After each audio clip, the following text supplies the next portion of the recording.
Tanggalin mo, bilisan mo. Okay, o tumayo ka lang dyan, magpo-promote ako ng boxer. Hoy, sa mga gustong bumili ng boxer na hindi agad na mamaho, nasa showcase ko, tapos sprayan nyo ng pabango. O, dalawa na agad yung i-check out nyo, pabango, tsaka boxer, ha? Meron din doon pang link.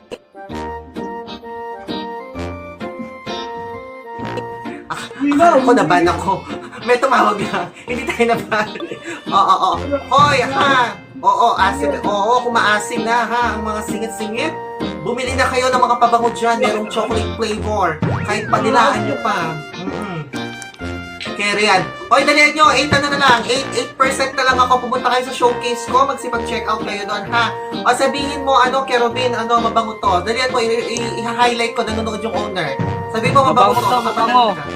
Hindi yan, Gagi. Ito. Ano pangalan yan? Pabango? Vilili. Oo, Vilili chocolate perfume. Check out na po kayo, Bilili. Check out. Check out. Nasa showcase ko. Oo, ayan. With Yan downy ba yung ko. sinuot mo kanina? Hindi yan, nasa yung sinuot mo kanina? O, yan yung amoy mo. Asim ba, boy?